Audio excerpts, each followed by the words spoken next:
Hey everyone! So we are going to be doing another soap today. I am going to be redoing my lavender soap because I am out and I didn't realize it until I was down at the shop and was looking for some of the soap and it wasn't there. So we are going to be remaking it again today, and I am going to be doing the heat transfer method once again, only because I really enjoy the heat transfer method. It's so easy. So what I have done, and I will put my recipe that I use for my soap in the description box below. So I have my palm and my coconut oil. I'm going to have to scoot this closer because I'm going to be reaching super far if I don't. That's better. So I have my coconut oil and my palm oil in here. Even though it's summertime-ish here, my coconut oil is still super solid because everything is, my room temperature is 65 degrees Fahrenheit or 18 degrees Celsius. And it's June. Yay, Canada. Okay, so what I'm going to do is we need to melt these. So I am doing a very steep water discount today. And by steep water discount, what I mean is that I am doing a 1 part lye to 1 part water. And then I add 2 ounces. So the reason why I add 2 ounces is because I add a little bit of sea salt into my lye water to help firm my bars up. And salt also needs its own percentage of water in order to dissolve. So I use about half a teaspoon of powdered sea salt. And the reason why it's powdered is because I was trying to grind it up for another project and it just didn't pan out. So here is my lye water. So for 70 ounces of oil with the 25% ratio in soap calc, it would have been 17 something ounces, but my lye I need 9.81 ounces, so I rounded that up to 10, and I did 12 ounces of water. So, and if you guys are wondering what my lye container is, if you're from Canada, you will know what this is. It is basically a milk pitcher. The plastic is super thick. I have mixed countless. Like, I've had this since I started soap making, and I love this little milk container, and I just got it from the dollar store. Does have the recycle code of 5 on the bottom, and it is amazing. Absolutely love it. So we are going to take the lye, which is 9.81 ounces, and throw it into our 12 ounces of water. And then we're going to stir it up.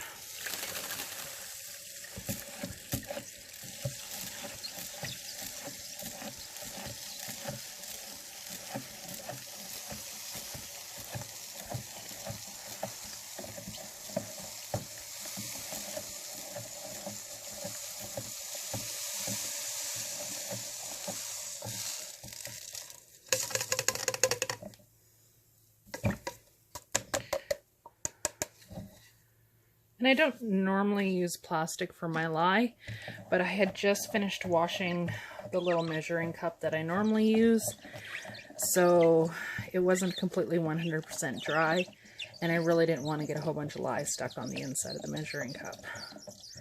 So we're just going to stir this up until the water clears. And that puts us at a beautiful 103 degrees Celsius, which is 218 degrees Fahrenheit. This is why lye will cause burns when you add water. It's also extremely caustic, but it also creates an extreme exothermal reaction. So, I'm just going to stir this until it comes a little bit clear. But I can tell by the squeaking that all of my lye has been completely dissolved. So we are going to go ahead and put that into our oils.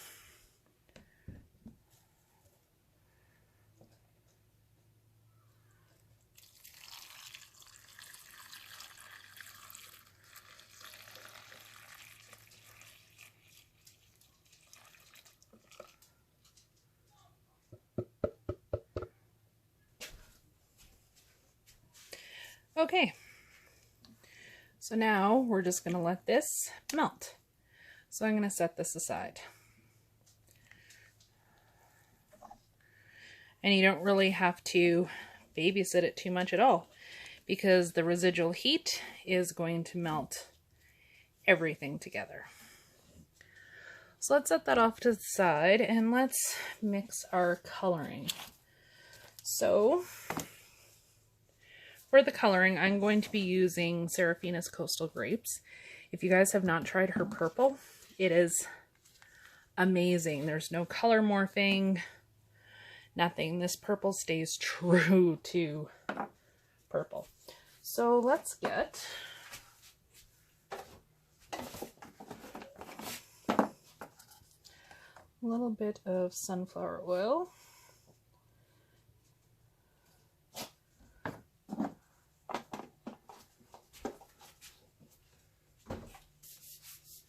And a spoon.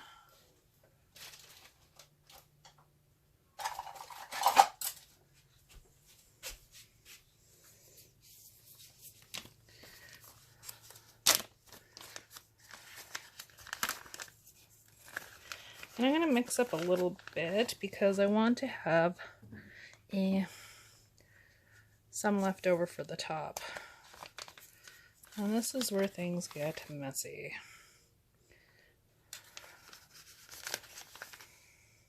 Put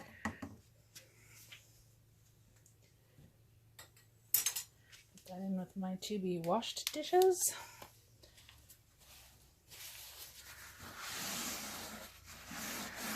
It's so pretty.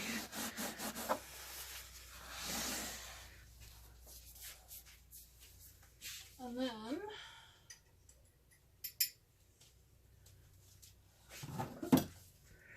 we're going to give this a little mix. And when you're mixing micas, make sure you squish it down first, so that all the powder is mixed in, because as the soap queen says, it'll go whoosh.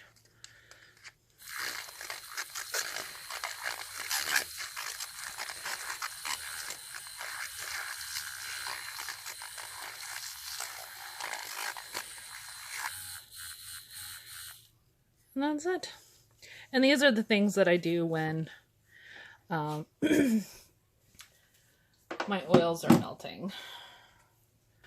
So, we're still melting, but when you use this method, you can really do a lot of batches of soap, so you don't have to worry about melting your oils down and keeping them down to room temperature, or trying to keep your lye and your oils within a couple degrees of each other. That's one of the main reasons as to why I started making hot process soap first, when I first started soap making, was because I don't have a lot of patience. Surprise, I don't. So I did try to do it, and I had some very unsuccessful batches because I just could not wait for my oils and my lye to come to a decent temperature, or soap at 100 degrees, or soap at 110, or, you know, I'm playing the waiting game and trying to do it back and forth. So once I switched over to this, I haven't honestly made a batch of hot process soap in a very long time. So, because this is just so much easier. So it's about this point when I still have a couple chunkies. I'm going to drop my Kaolin clay into here.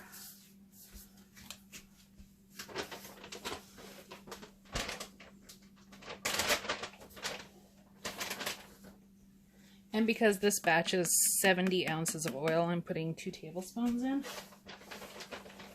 And again, another reason why I add just that little bit of extra water too, because clay will absorb a lot of it.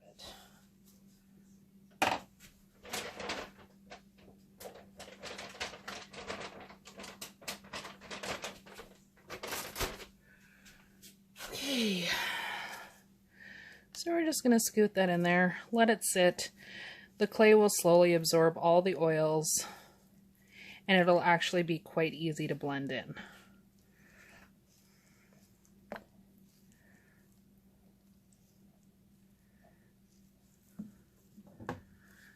Okay, so I am going to pause, go find my little lavender buds so I can set them off to the side, and I will be right back. So now I only have one little chunk left, and what's my temperature at now? 129 degrees Fahrenheit or 54 degrees Celsius. So let's start adding in the liquid oils. And as you can see, my clay has just dispersed itself without even me stick blending it quite nicely. Now that we've added that, we have a very full container. So I am going to grab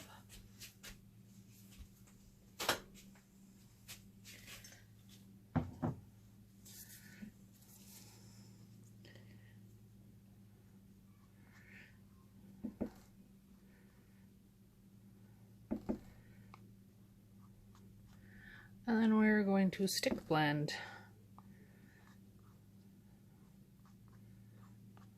Just until it's to a light trace. And then after that, I am going to add in my fragrance oil. And I am using lavender from New Directions. Very nice lavender. It smells so good. And it does not accelerate your trace at all. Let's make sure I'm plugged in.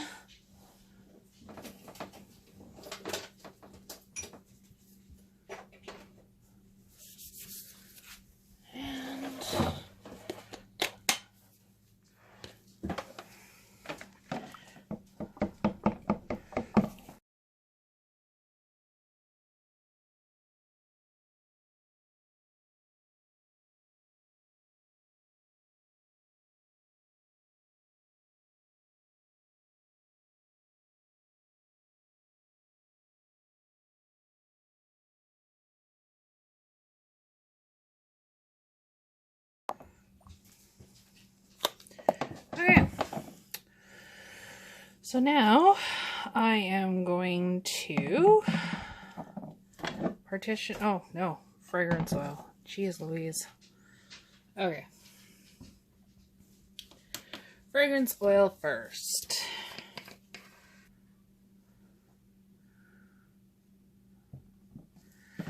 Give this a quick zip.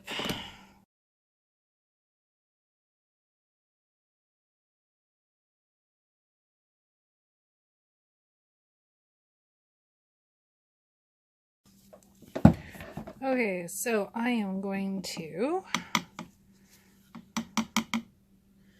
set that off to the side. We're going to measure off some for our purple.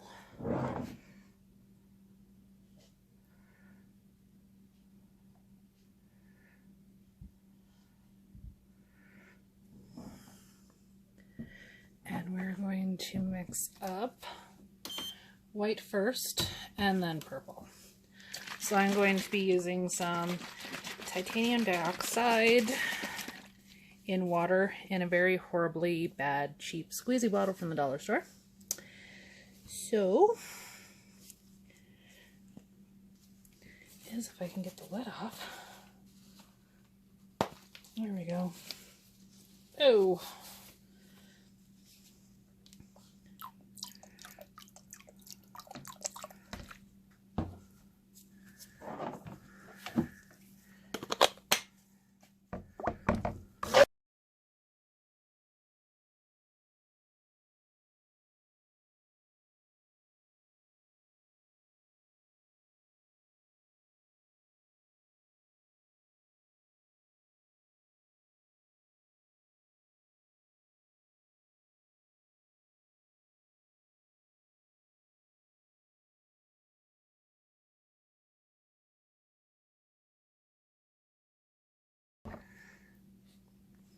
And I had a really bad soda ash problem on this soap last time.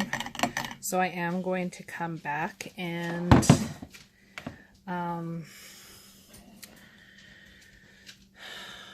what's it called? Stick blend it. That's the word. Stick blend it until it's just a tad bit more thick. So I'm going to give this another mix.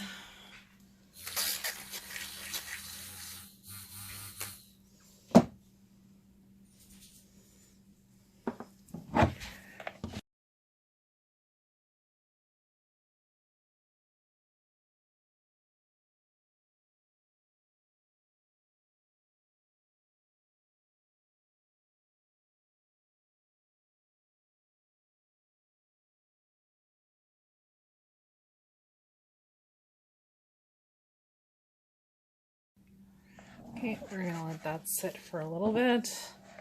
And then if I have to, I will come back and stick blend it some more. Because if anything, this fragrance oil will slow your trace down. I have had other soaps with this recipe where the fragrance oil does accelerate. This one does make it quite slow to get to the thick trace that I really want it to. And I would use my KitchenAid mixer, but I have found that I don't know, maybe there's always been something wrong with the seal in mine, but it does shove a whole bunch of air down into my batter, and it's really annoying.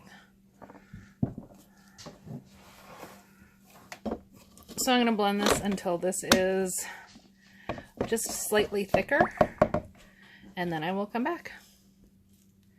Okay, so it took a little while, but it's up to a better consistency now. Like I said, I had really bad soda ash with this last time, so I'm going to see, it's still really runny. I might have to, and I don't want it to be quite this thin, because then I'm not going to get really good color separation between the purple and the white. It'll be a little more muddy than what I want. So I guess we're going to keep blending.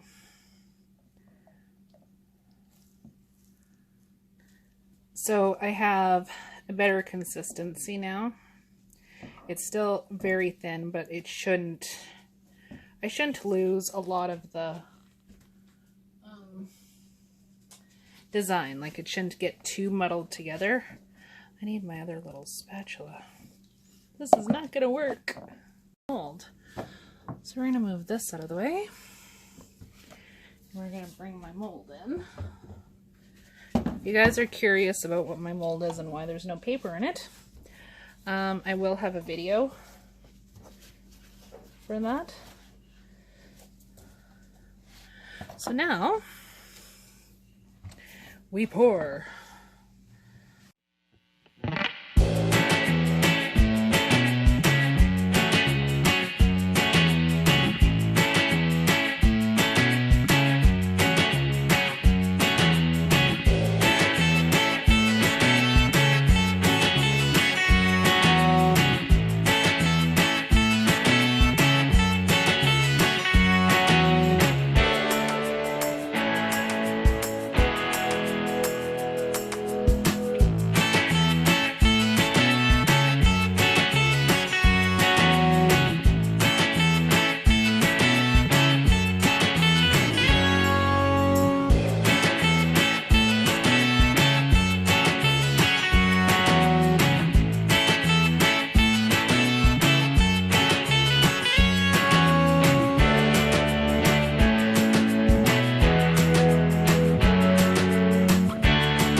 And we're going to take over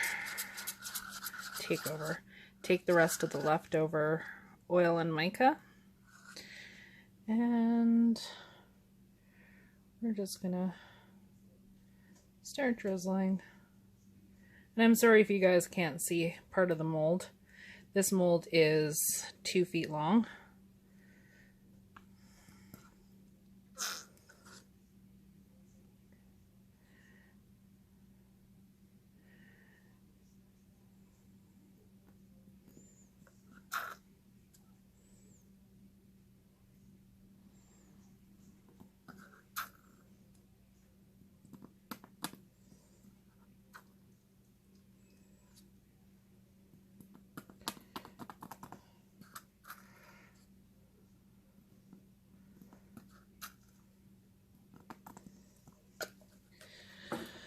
Okay, let's take Fandango chopstick. This is actually a plastic chopstick. I use this end for mixing up liquid dyes for bath bombs, and this is the end that I use for swirling soap.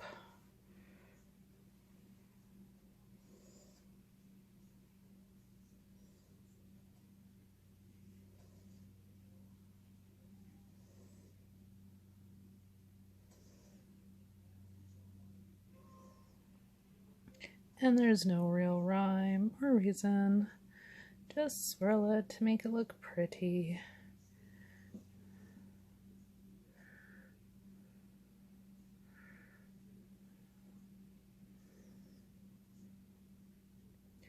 And then the next step is the tedious task of putting the lavender buds on the top.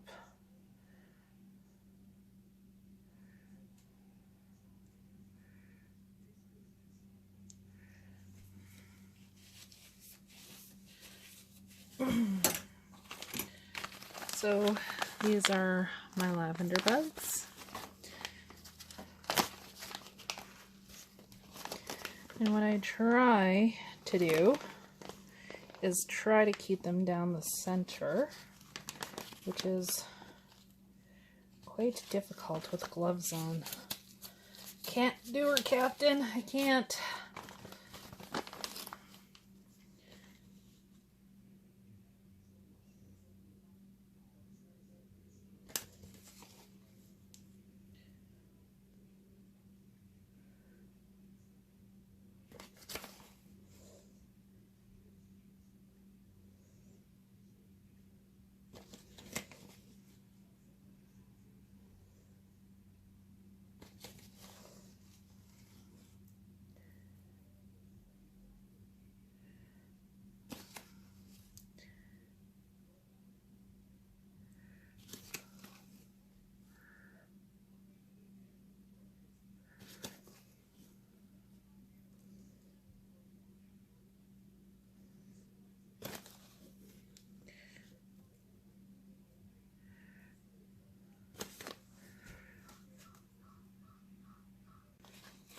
So if I can zoom you guys in a little bit.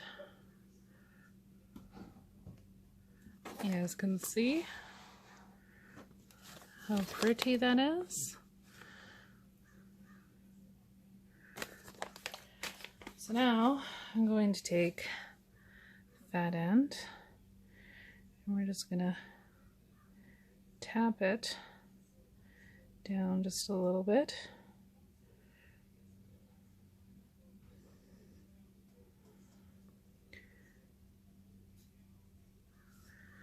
And there is a stick. Oh, stick.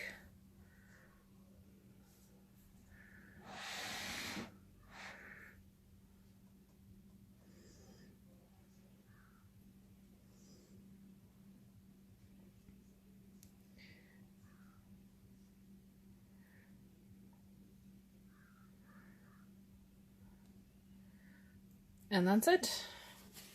We're now going to spray it. Zoom you guys back out. We're now going to spray it with rubbing alcohol. And I will bring you guys in for a close-up on this one. And here is the soap up all nice and close. And generally I don't have any issues with browning. on my lavender buds, but as you can tell, I soaked them in rubbing alcohol. Oh goodness, look how pretty that is. And that's just the alcohol. Let's see if it'll focus. So pretty.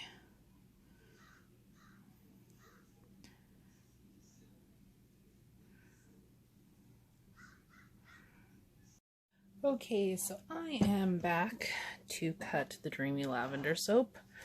I'm going to have to move some stuff off my table because the soap is just about 2 feet long and this isn't.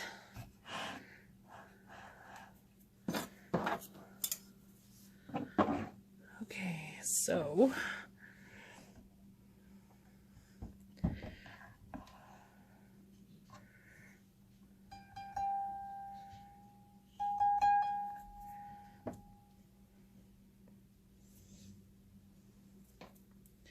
you can tell the soap is very long. And I'm going to cut it on its side only because I have the lavender buds and I don't trim my edges anymore. I used to cut a little piece off, but now if it's something that's really going to bug me, I'll just run it through the planer. So I cut my bars just a little bit chunky. And that's what it looks like on the inside.